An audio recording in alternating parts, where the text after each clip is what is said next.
First tonight, the world is bracing for imminent war in Ukraine.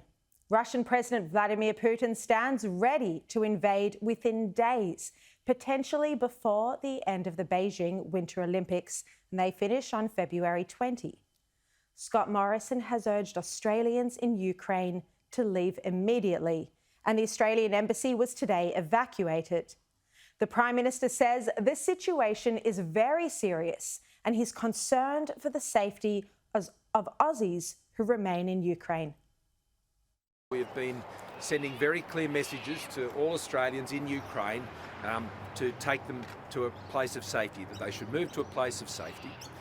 We have already moved the families and others of our Australian-based staff in our mission in Kiev. They have already departed some time ago, and we have 3 remaining staff, and they have been instructed now to move. Anthony Albanese has been criticised this week over national security issues, but he spoke out strongly against a Russian incursion this morning in an interview with my colleague Kieran Gilbert. They are very worried about Ukraine, and they're entitled to. And I would say this on behalf of the Labor Party: Russia should back off. The threats and intimidation that's occurring to a sovereign state like the Ukraine are entirely inappropriate in 2022, and we respect Ukraine's sovereignty, and that should be respected by all, including Russia. The Foreign Minister Marise Payne has already ruled out Australia sending any military support to Ukraine. I indicated that Australia would be prepared to consider requests in areas in which we could assist to Ukraine, and no formal requests have been made. To be clear, that is not about direct military support. That is not on the table from Australia's perspective. The latest United States intelligence suggests a Russian invasion is imminent and could happen as early as Wednesday this week. US National Security Advisor Jake Sullivan, however, said Putin hadn't yet made a final decision. As we've said before, we are in the window when an invasion could begin at any time, should Vladimir Putin decide to order it. I will not comment on the details of our intelligence information, but I do want to be clear. It could begin during the Olympics, despite a lot of speculation that it would only happen after the Olympics.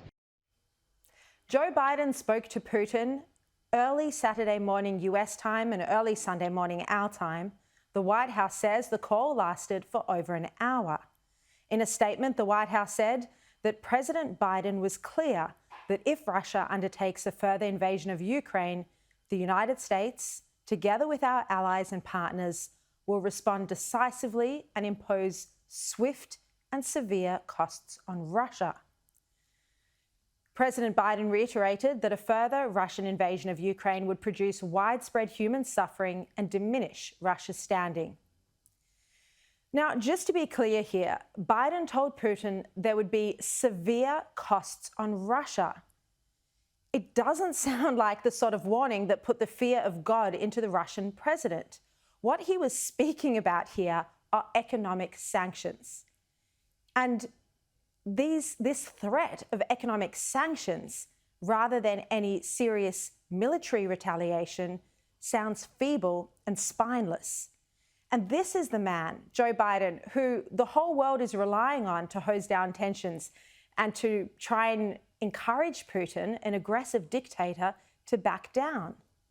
Putin has also had a call with Emmanuel Macron, and this follows their meeting earlier this week. And UK Prime Minister Boris Johnson has lashed any Russian incursion in Ukraine as well. And we must resist, we must oppose any return to the days when the fates of nations are decided over their heads by a handful of great powers. But ultimately, it's America that is the superpower here. That it's America that traditionally has had the strength to handle delicate negotiations with tyrannical world leaders, whether it's in North Korea or China or Russia. And the US has beefed up its troops in Eastern Europe, sending another 3,000 from North Carolina bases this weekend.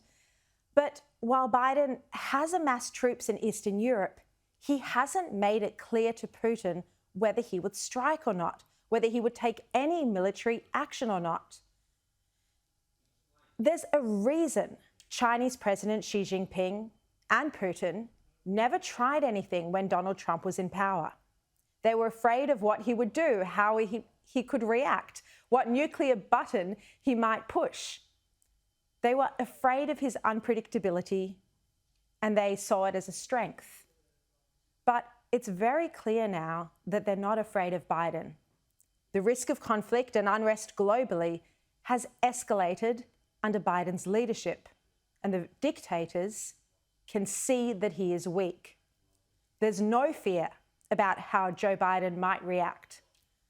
This is all inextricably linked to America's disastrous withdrawal from Afghanistan, where we just watched as the Taliban outsmarted the Biden administration, outsmarted them. The withdrawal saw the US succumb its position as a superpower to be revered and feared. And the question now is, how will the world react if Russia invades Ukraine? Will there be any serious consequences at all? And if there's not, will this encourage and even give the green light to others like Xi Jinping to invade Taiwan or Iran to attack Israel?